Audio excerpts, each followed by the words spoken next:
Hey guys, Todd James here. In an earlier video, I talked about selling without being salesy, without sounding like a salesperson, without being that obnoxious person that's just trying to push something on us that we don't want. And I hope that video made an impact. I talked a little bit in that video about being a facilitator and about seeing yourself as a facilitator rather than a salesperson.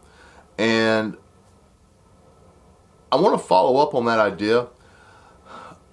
For me, that the concept of not being a salesperson but rather being a facilitator, and that you're not trying to extract money from an individual. What you're trying to do is be an ally in that person's search for a solution to a problem that they have. So you're trying to facilitate some improvement in their life. Now, as that applies to sales, and let's just say, a Shopify store or selling a product on Amazon, it changes, if you can embrace that idea of being a facilitator, it changes the tone of your ads, it changes the tone of your product listing, and it changes the way that you present your product. You're not just putting it out there and saying, hey, buy this. You're saying, look, this will make your life better. This will solve some problem that you have in your life. And for the low price of $99, you can buy this hoodie that will keep you warm on cold fall mornings.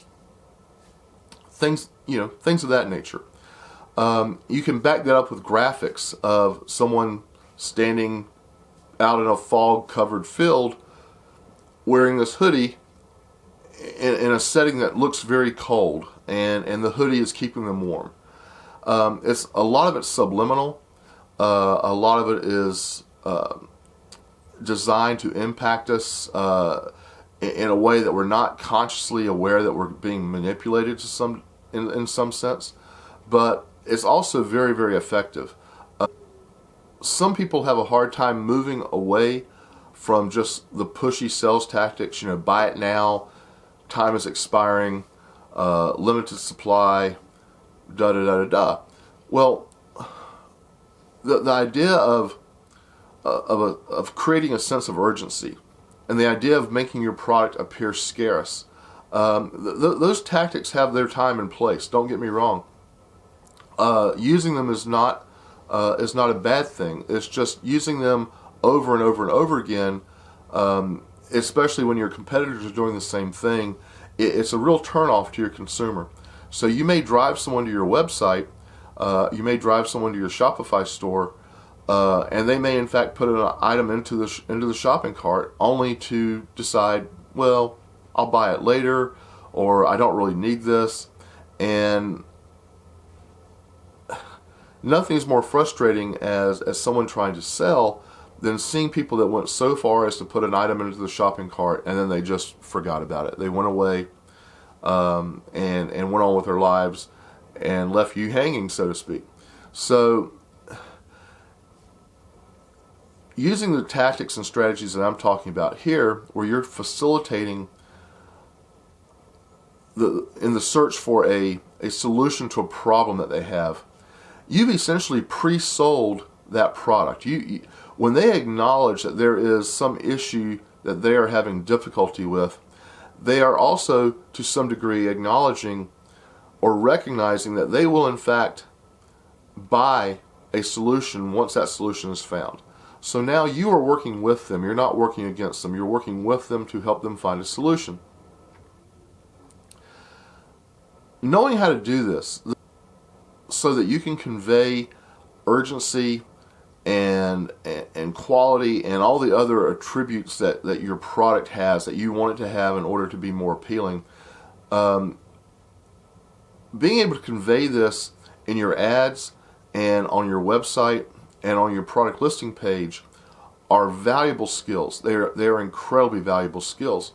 Being able to do it orally and verbally and in conversation with people is an incredibly valuable skill. I'm not joking when I tell you I would work on this skill until you feel really, really good with it, until you're starting to see results, I would work on developing this skill while I'm out driving around. I would be talking to myself. I would be practicing what I'm going to say in a product listing. I would be practicing what I'm going to say in an ad. And listen to yourself talk and ask yourself, is this narrative that I'm forming, is it conducive to forming a relationship? Not just selling an item, but forming a relationship. Because once you've sold someone an item one time, if you've formed a relationship, it's much, much easier and much less expensive to sell that same person again and again and again. If you've got to go out and find new customers every single time you launch a product, you may very well not succeed at this. And you certainly will not make as much money as you could, because you're going to have to spend an inordinate amount of money in order to constantly be priming the pump and filling up your sales funnel with new customers. The best customer you can have is one that's already bought from you. So you really want to form a relationship with them, and you do that by being a friend, by being someone who's facilitating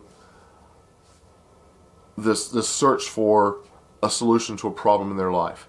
And once you help them the first time, if you've done your job right, they will come back to you over and over and over again to see if you can help them in the future.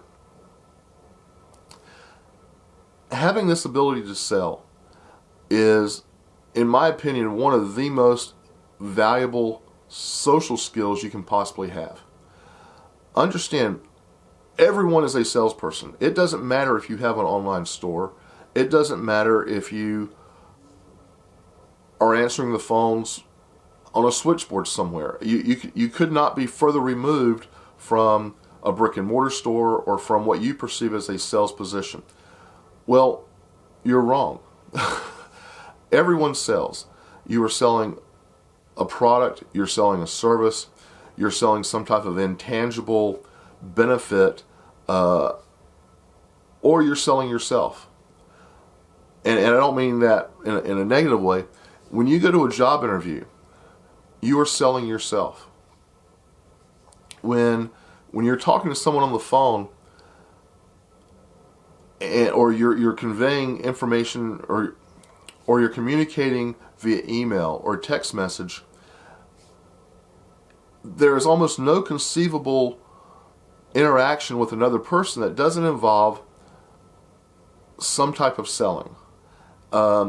Not necessarily where they're going to pull their wallet out and give you money, but you're trying to sell them on an idea. You're trying to sell them on you as a person. The examples that come to mind involve dating and going out with somebody for the first time. The same skills you use to sell someone a car, or the same skills that you used to sell someone a watch on a Shopify store, are the same skills you need in order to have a successful dating life. So